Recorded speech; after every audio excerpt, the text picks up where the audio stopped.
Mi ydan ni fel maen nhw'n deud, yng ngwir ystyr y gair ymhen busnes y tymor.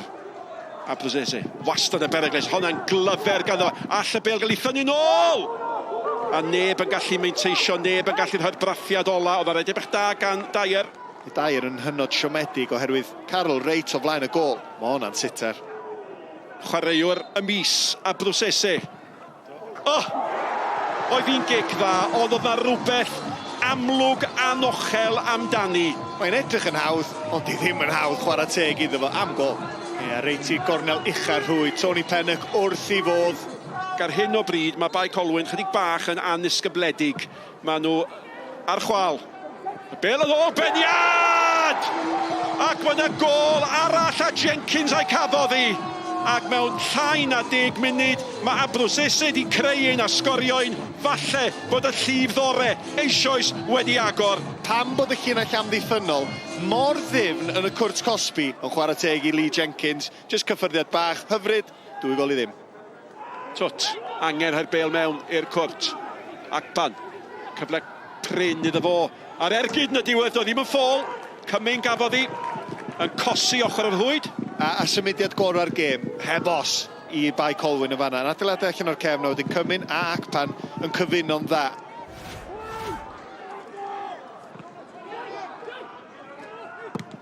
Acban!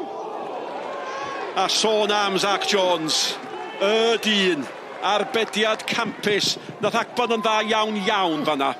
Acpan yn fama. Un peth yn ei feddwl, cysylltiad da fo'r bel, y dechneg yn dda, mae hon yn dipio am ergyd. Fawcett! A dyna'r gol sy'n sicrhau y fuddugoliaeth, y camgymeriad echrydus gan y golwr. Steve Evans yn crafu ac wedyn ysgwyd i ben ac mae'n gwybod mae ar ben.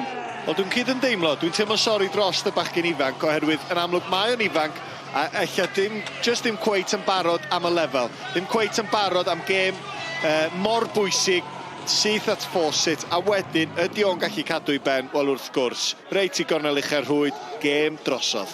Dim amheuaeth, un tîm wedi bod yn gyfforddus o ein heddiw. Downs. McCready. O bosib dau chwaraewyr gorau Bae Colwyn. A mae honna wedi mynd i gornel uchaf rhwyd a mae wedi aros yna i danlinellu'r pwynt. Gol sy'n ddim mwy na cysur i Bae Colwyn. Cic ola'r gêm. Ond diom yn newid y gwirionedd plaen. Mae wedi bod yn fuddugoliaeth gyfforddus iawn i Hwlffordd. Disappointed to concede in the last second of the game. Clean sheets are vital, but before the game, I'd taken a 3-1 win, and we just move on to next Sunday.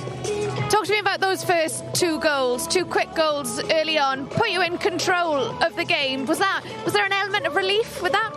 Yeah, we knew that if we could score early, it would be tough for Colwyn Bay to get back in the game. But 2 quick goals, 2 set pieces, and basic football really. The conditions sort of made us do that first half, playing with the wind. And when Abu gets a free kick in those positions, he hits a target, it goes in more often than not.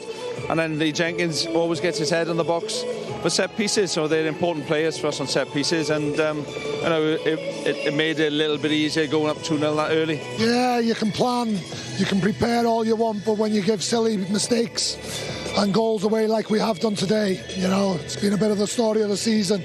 I thought probably Haverfordwest was a better team on the day, but Sam Hart had a rush of blood to the head for the first goal. Second goal, we're too deep. Lee Jenkins got a free header. It's schoolboy defending, and then obviously Reece has made the mistake for the last there. But we kept pushing, we kept trying. I'm proud of my players. We never give up. We kept going to the end. Now our fate is in the hands of other people. So we'll just have to wait and see what happens. Yeah. Lee, 3 pwynt arall i Hwlffordd, pa mor braf yw e'n timlo i gael buddugoliaeth arall? Ie, mae'n neis cael buddugoliaeth nawr. Hwna 4 mewn 4 a sy'n mynd i cael hwnna tymor hyn to. Bet late than ever, ond falch gyda 3 pwynt.